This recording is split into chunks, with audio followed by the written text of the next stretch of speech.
রুবাইয়াত ফাতিমা তনির স্বামীর অবস্থা দিনের পর দিন বেগতিক হচ্ছে। এমন অবস্থায় স্বামীর জন্য সবার কাছে দোয়া চেয়েছেন সোশ্যাল ইনফ্লুয়েন্সার ও দেশের এই আলোচিত নারী উদ্যোক্তা।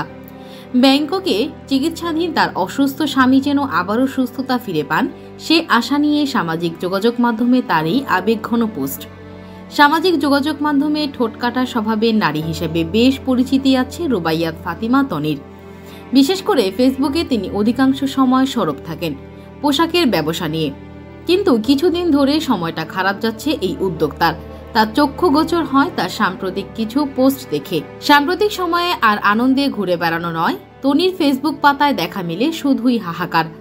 জানান জীবনের সবচেয়ে কঠিন সময় পার করছেন তিনি, কারণ কয়েকদিন ধরে অসুস্থ রয়েছেন তার স্বামী শাহাদাত হোসেন, যার কারণে উন্নত চিকিৎসার জন্য স্বামীকে নিয়ে দেশের বাইরে আছেন তিনি। তবে কি অসুখে ভুগছেন তা কোথাও উল্লেখ করেননি তিনি। দেশের প্রথম সারির সংবাদ মাধ্যমের প্রতিবেদন থেকে জানা গেছে, ব্যাংককে চিকিৎসাধীন আছেন তনির স্বামী শাহাদাত। তার অবস্থা সংকটাপন্ন বলে জানিয়েছেন তনি নিজেই।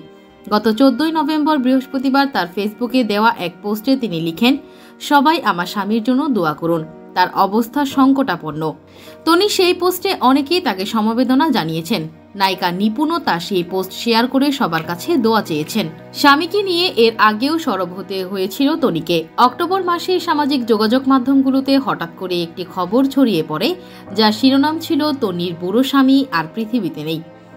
এমন বিতর্কিত টাইটেল যেমন বিব্রতিকর পরিস্থিতি সৃষ্টি করে, তেমনি অনেক ধরনের নতুন মিমস বানানোর খোরাকও হয়। তবে এই ব্যাপার নিয়ে শক্ত হাতে এগিয়ে এসেছিলেন তনি নিজেই। স্পষ্টভাবে জানিয়েছেন তার স্বামী এখনও বেঁচে আছেন, আর তাই তাকে নিয়ে ভুল তথ্য প্রচার করা যেন বন্ধ করা হয়। তনির থেকে 38 বছরের বড় শাহাদাত হোসেনকে নিয়ে সবসময় সমালোচনার শিকার হয়েছেন তিনি। ফেসবুক লাইভে এলে নানা রকম ট্রলের মুখেও পড়েন এই নারী উদ্যোক্তা। যদিও এসবে তোয়াক্কা নেই তার, সমানতালে ক্যারিয়ার এবং সংসার চালিয়ে গেছেন তিনি। এরই মাঝে তার স্বামী অসুস্থ হওয়ার পর থেকেই নানা রকম ভুয়া খবর ছড়িয়ে পড়েছে সামাজিক যোগাযোগ মাধ্যমে, এমনটাই দাবি করেছেন তনি। ব্যাংককের হাসপাতালে বসে বিষয়টি নিয়ে ফেসবুকে একটি পোস্ট দিয়েছেন এই উদ্যোক্তা। সংবাদ মাধ্যমের প্রতিবেদন থেকে জানা যায়, তার স্বামী চিকিৎসাজনিত বিষয়গুলো নিয়ে 10 অক্টোবর বৃহস্পতিবার ভোরেই সামাজিক যোগাযোগ মাধ্যমে একটি স্ট্যাটাস দিয়েছেন আলোচিত এই নারী উদ্যোক্তা, যেখানে তনি বলেছেন, কিছু ভিও ব্যবসায়ীর অত্যাচারে আমি বিরক্ত ও মর্মাহত। অভিনেত্রী তার স্ট্যাটাসে বলেন, এখন ব্যাংককে সকাল 6টা বাজে আমি আইসিইউ রুমের সামনে বসে পোস্টটা লিখছি। দয়া করে আমি এবং আমার স্বামীকে নিয়ে কোনো প্রকার মিথ্যা সংবাদ প্রচার করবেন না। অসুস্থ স্বামীকে দেশের বাইরে নিয়ে গেছেন উন্নত চিকিৎসার জন্য। উল্লেখ করে তনি বলেন, বাংলাদেশে তার চিকিৎসা আশানুরূপ ছিল না দেখে অনেক রিস্ক নিয়ে এবার এয়ার অ্যাম্বুলেন্সে করে আল্লাহর রহমতে এখানে নিয়ে আসতে পেরেছি। আমার স্বামী লাইফ সাপোর্টে, তাকে সুস্থ করার সর্বোচ্চ চেষ্টা করছি। যদিও সবকিছু আল্লাহ তাআলার হাতে, তিনি চাইলে সব সম্ভব, ডাক্তার তো উসিলা মাত্র। তনি তার স্ট্যাটাসে আরও লিখেন, আমি একজন আত্মবিশ্বাসী নারী, আল্লাহর ওপর সম্পূর্ণ বিশ্বাস আছে আমার।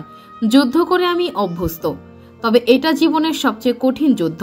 আমি বিশ্বাস করি আল্লাহ চাইলে সবকিছুই সম্ভব।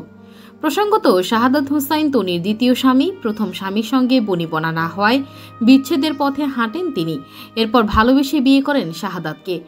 প্রথমে পরিবার মেনে না নিলেও পরবর্তীতে সব ঠিক করে নেন তিনি।